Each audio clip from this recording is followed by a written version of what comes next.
اور اسرائیلیوں کو مارے، مصری بادشاہ کو ابھارا۔ اور یوں پڑھتے کہ وہ چڑھ آیا، لیکن سنو، جب اس نے ان کا محاصرہ کیا اور اسرائیل کے بادشاہ ربحام نے، آپ پڑھنا پورا چیپٹر اپنے وقت میں، اسرائیل کے بادشاہ ربحام نے، بائبل کہتی ہے پوری قوم کو اکٹھا کیا اور کہا مصریوں نے جو ہماری گھات کی ہے تو بتاؤ اب کیا کرنا چاہیے۔ اور تبھی ان کے بیچ میں سے ایک پروفٹ کھڑا ہوا، اس نے پروفیسی دینا شروع کی، اس نے نبوت دینا شروع کی اور یہ کہا کہ تم نے خداوند کو ترک کر دیا ہے، تبھی خدا نے تمہارے دوست کو تمہارے دشمن میں بدل دیا اور وہ تمہارے پاس آیا کہ تمہیں مارے اور تمہارا سب کچھ چھین کر لے جائے۔ بائبل مقدس عزیزو اس بارے میں گواہی دیتی ہے، تب ان لوگوں نے تواریخ کی اس پہلی کنڈیشن کو فالو کیا۔ آئیے 6 ورس کو پڑھنا، 6 ورس اسی 12 کی 6 میں جو ہم نے یہ نکالا ہوا ہے تواریخ۔ تب اسرائیل کے عمرا ہاں اور جی، بادشاہ نے اپنے آپ کو خاکسار بنایا اور کہا کہ خداوند صادق ہے۔ ہم نے تواریخ کی کتاب میں 7 کی 14 میں کیا پڑھا تھا؟ تب اگر میرے لوگ خاکسار ہوں، اور لکھا ہے یہاں پر جیسے ربحام کو یہ پتا چلا، کیونکہ پروفٹ نے آ کر ان کا انجام بھی ظاہر کر دیا اور ان کے کاموں کا بھی اٹا چھٹا کھول کے رکھ دیا۔ اور بائبل کہتی ہے تب 6 ورس میں پڑھا ہے اسرائیل کے عمرا اور بادشاہ نے اپنے آپ کو خاکسار بنایا اور کہا خداوند صادق ہے۔ خداوند بولیے۔ اور لکھا ہے ان لوگوں نے خداوند کے صادق ہونے کا اقرار کیا اور اپنے گنہگار ہونے کا بھی اقرار کیا، اور لکھا اپنے آپ کو خاکسار کیا۔ لکھا جیسے ہی وہ سارے ہمبل بنے، خداوند نے اپنا منصوبہ چینج کر لیا۔ خداوند نے اپنا منصوبہ، میں نے بولا، بدل لیا۔ اور کلام یہ کہتا ہے عزیزو، انہوں نے خاکسار بننے کی وجہ سے خدا کی اس یوجنا کو جو ان کی تباہی اور بربادی کے لیے تھی بدل ڈالی۔ ہمارے ہاتھ میں ہے ہم کس طرح سے چاہتے ہیں کہ خدا ہم سے سلوک کرے۔ عزیزو یہ ہمارے ہاتھ میں ہے، اس لیے لکھا ہے جب خدا نے فوراً ان کو رہائی دینے کا پلان اسی نبی کے وسیلے سے جاری کر دیا، تو یہ خدا کی دیا، اس کی رحمت اور اس کی شفقت تھی۔ انہوں نے اپنے گناہ کا اقرار کرنے میں کتنا عرصہ لگایا؟ کتنا عرصہ لگایا؟ 5 سال۔ کتنے؟ 5 سال لگا دیے۔ تو یہ سوچو اگر خدا انہی کے جیسا ہوتا اور 5 سال لگاتا ان کی دعا کا جواب دینے میں، تو تب تک مصری ان کو مارتا۔ لیکن کیا ہوا؟ انہوں نے دیر کی دعا کرنے میں، لیکن خدا نے، بائبل کہتی ہے، جواب دینے میں دیر نہیں کی۔ اسی ٹائم لکھا ہے اسی پروفٹ کے وسیلے سے خدا نے کہہ دیا اب میں اسرائیلیوں کو 7 ورس میں پڑھنا ہے، اس کو 7 ورس میں دیکھیے کیا لکھا ہے۔ جب خداوند نے دیکھا کہ انہوں نے اپنے آپ کو خاکسار بنایا، تو خداوند کا کلام سمیہ پر نازل ہوا کہ انہوں نے اپنے آپ کو خاکسار بنایا ہے، سو میں ان کو ہلاک نہیں کروں گا بلکہ ان کو کچھ رہائی دوں گا، اور میرا غضب اس کے ہاتھ سے یروشلم پر نہ ہوگا۔ سب بولو آمین۔ پہلی کنڈیشن فالو کی گئی۔ مجھے بتاؤ ریکوری آئی؟ بولو آئی کہ نہیں آئی؟ بائبل کہتی ہے خدا نے کہا میں چھوڑ رہا ہوں ان کو، میں اپنا پلان بدل رہا ہوں، اپنا ارادہ چینج کر رہا ہوں۔ اگرچہ میں ان کو مارنا چاہتا تھا، اپنا غضب مصری بادشاہ کے وسیلے سے ظاہر کرنا چاہتا تھا، اب نہیں ہوگا۔ کیوں نہیں ہوگا؟ کیونکہ وہاں ان لوگوں نے شرائط کو مان لیا۔ شرائط یاد رکھو، آپ جب یہ پڑھتے ہو کہ تم اپنی منہ کی باتوں میں پھنسو گے، ایسا پڑھتے ہو مثال کی کتاب میں پڑھتے ہیں نا کہ تم اپنے الفاظ میں پھنسو گے۔ یہ آیت صرف ہم پر لاگو ہوتی ہے، خدا پر نہیں ہوتی۔ خدا پر نہیں ہوتی، بولیے خدا پر بھی ہوتی ہے. ہم خدا کو خدا کے الفاظ میں پکڑ سکتے ہیں. بائبل کہتی ہے اب خدا پکڑا گیا. کیوں؟ اس لیے کہ وہ کہہ چکا ہے کہ اگر تم خاکسار بنو گے میں تمہیں بحال کروں گا. انہوں نے کہا آؤ ارادہ کرو خدا کی اس بات پر کام کرنے کے لیے. اور بائبل کہتی ہے ان لوگوں نے کام کی اور خدا مجبور ہو گیا اپنا پلان چینج کرنے کے لیے. عزیزو یاد رکھو ہر وہ ڈسٹرکشن، ہر وہ ڈیزیز، ہر وہ فیلئر، ہر طرح کی وہ پرابلمز اور ٹربلز ہماری لائف سے جاتی رہیں گی اگر ہم خدا کی کنڈیشنز کو فالو کریں تو. بولو آمین. اگر ہم خدا کی کنڈیشنز کو فالو کریں تو بائبل کیا بتا رہی ہے؟ بائبل کہتی ہے کہ تم خدا کے ارادوں کو بدلتے دیکھو گے، اپنی ٹیسٹمنیز کو آتے دیکھو گے. اسی نبی کے وسیلے سے خدا نے کہہ دیا جا اس قوم کو کہہ دے اب میں تمہیں برباد نہیں کروں گا، تمہیں چھوڑ رہا ہوں کیونکہ تم نے شرائط کو ماننا شروع کر دیا ہے. میں آپ کو کہنا چاہتا ہوں عزیزو ضروری ہے ہم خدا کی شرائط کو مانیں. آئیے دوسری کنڈیشنز کو، دو کنڈیشنز کو میں آج آپ سے شیئر کروں گا. دوسری شرط ہے، پھر اس ورس کو پڑھیں گے. 7:14 میں لکھا ہے تب اگر میرے لوگ، دوسرا تواریخ 7:14 میں تب اگر میرے لوگ جو میرے نام سے کہلاتے ہیں، نمبر 1 خاکسار بنے. اس کا ریزلٹ آیا. اگر لوگ خاکسار بنے بولو آیا کہ نہیں آیا؟ ہاں کہ نہ؟ اور یہاں پر لکھے آگے دعا کریں. کیا کریں؟ دعا کریں. دوسرا ہمارا پریئر پوائنٹ ہے، دوسرا ہمارا پوائنٹ ہے جس پر بات کریں گے جو کنڈیشن ہے وہ ہے پریئر. آئیے پڑھیے لوکا 18:10-14 تک میرے ساتھ دیکھو. لوکا 18 کو دیکھو میرے ساتھ کیا لکھا ہے. لوکا کی انجیل 18واں باب اور ہم پڑھیں گے اس کی 10 سے 14 ورس میں لکھا ہے.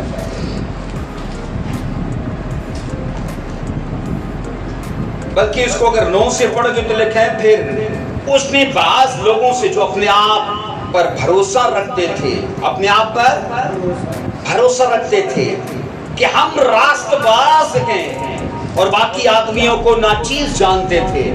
ان لوگوں میں 2 طرح کے لوگ ہیں. اور سوچو پہلی طرح کے وہ لوگ ہیں جو دوسروں کو ناچیز جانتے ہیں اور ان میں تکبر اور گھمنڈ ہے نہیں، کٹ کٹ کے بھرا ہوا ہے. کیونکہ دوسروں سے جب اپنے آپ کو کمپیئر کرتے کہتے ہیں ہم تو بہت افضل ہیں، ہم تو ان جیسے نہیں ہیں. اور لکھا ہے آگے کہ 2 شخص ہیکل میں دعا کرنے گئے، ایک فریسی اور دوسرا معصول لینے والا.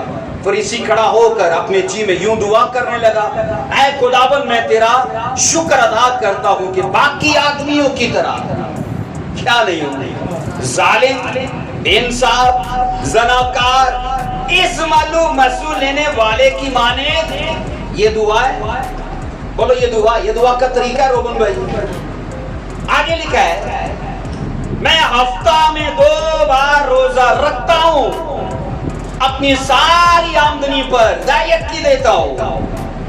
لیکن معصول لینے والے نے دور کھڑے ہو کر اتنا بھی نہ چاہا کہ آسمان کی طرف آنکھ اٹھائے بلکہ چھاتی پیٹ پیٹ کر کہا اے خدا مجھ پر بولو رحم کر. میں تم سے سچ کہتا ہوں یہ شخص دوسرے کی نسبت راست باز ٹھہر کر اپنے بولیے راست باز ٹھہر کر دوسرے کی نسبت گھر گیا. عزیزو اس تمثیل میں پہلی بات یہ کہ دعا میں اور اقرار میں پرزور مطالبہ کرنے کا سبق دیا گیا ہے. کیا بولا میں نے؟ اس تمثیل میں پہلی بات کہ یہ دعا، نمبر 2 اقرار کرنے پر پرزور مطالبہ اور سبق دیا گیا ہے. اور دوسری بات یہ کہ فروتنی اور دعا دونوں کو ایک ساتھ استعمال کرنے پر زور دیا گیا ہے. فروتنی اور دعا. نمبر 3 میں یہ کہا گیا ہے کہ یہ ہمیں احساس برتری کے خلاف تنبیہ کرنے کے لیے یہ پوری تمثیل دی گئی ہے. احساس برتری کے خلاف. عزیزو عاجزی اور انکساری اختیار کرنے میں یاد رکھو سونے پہ سہاگا ہے. جب ہم دعا کرتے گئے اور وہ دعا آپ کی حلیمی اور فروتنی سے ہوتی گئے تو سونے پہ سہاگا ہے. سونے پہ سہاگے کا کام کرتی ہے وہ. یہ دو لوگ ہیں جو ہیکل میں دعا کرنے کے لیے گئے. ہم نے یہ پڑھا تب اگر میرے لوگ جو میرے نام سے کہلاتے نمبر 1 خاکسار بنے اور دعا کریں. خاکساری اور دعا یہ دونوں یاد رکھو ایک ساتھ مل کے کام کرتی ہیں. آپ اکیلی دعا کرو اور فروتنی اختیار نہ کرو کبھی ریزلٹ نہیں آئے گا. اور آپ اکیلے فروتن رہو اور پریئر نہ کرو تو کبھی بھی ریزلٹ نہیں آئے گا.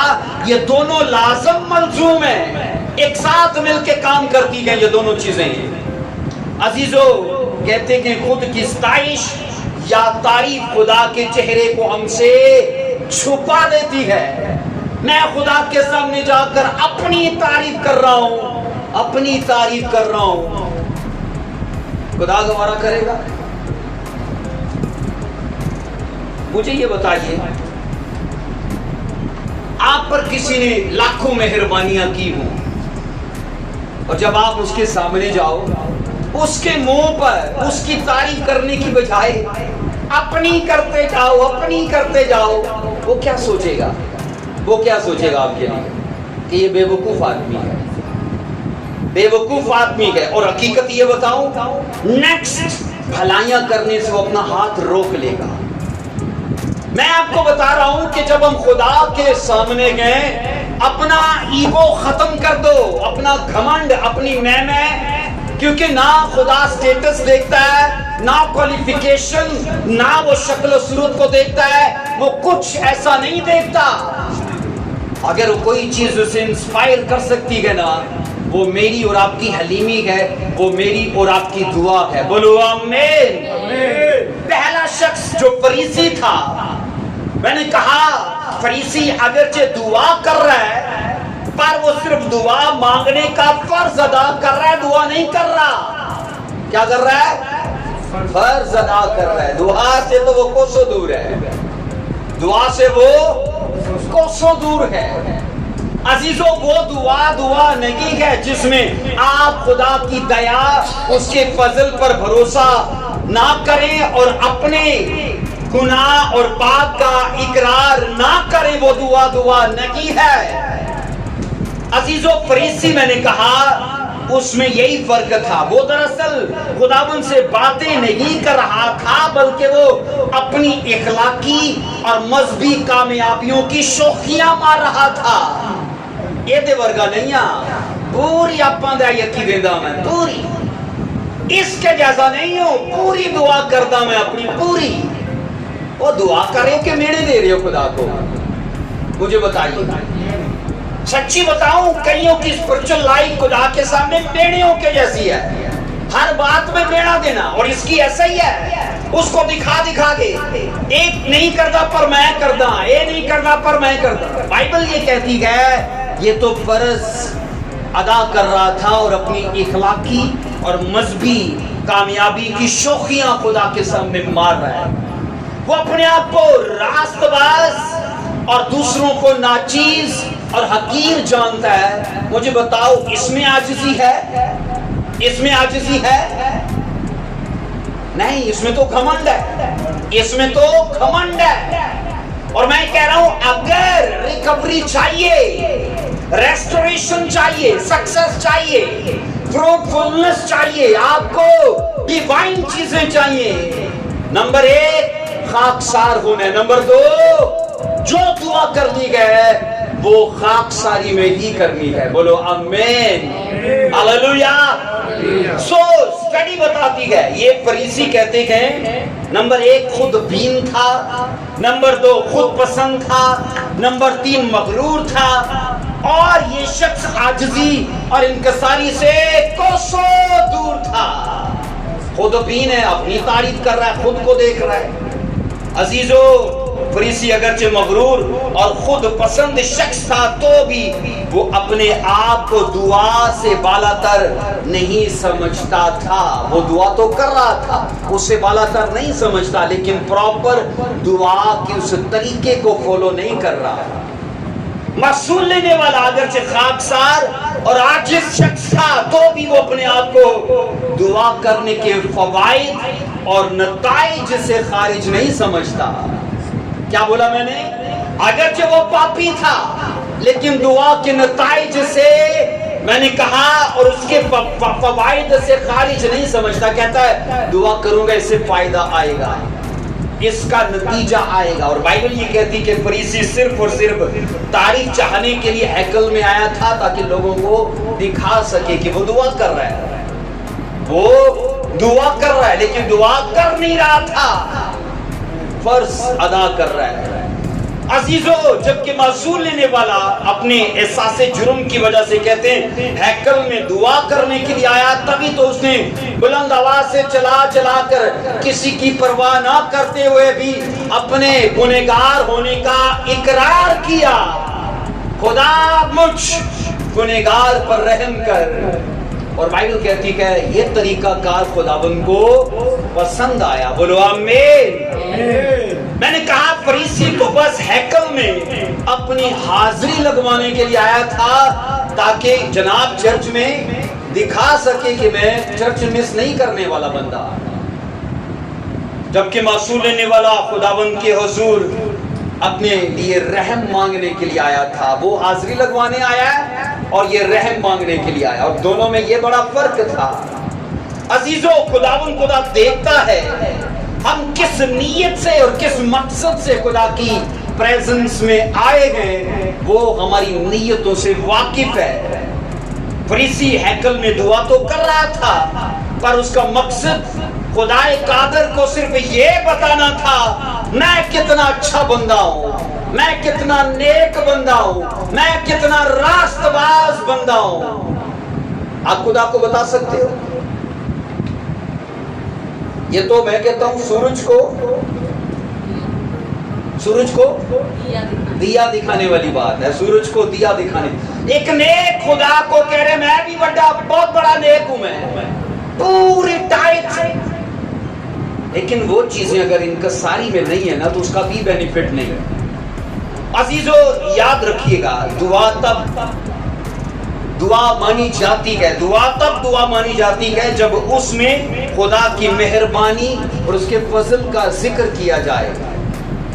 پاپا جی کہتے ہیں میں نے ایک کروسڈ کے لیے 4 گھنٹے دعا کی, اور جب میں پریچنگ کر کے ڈکلیریشن کے لیے کھڑا ہوا اور بیماریوں اور ایسی بری چیزوں کو ڈانٹنے لگا تو کوئی کام نہیں ہوا.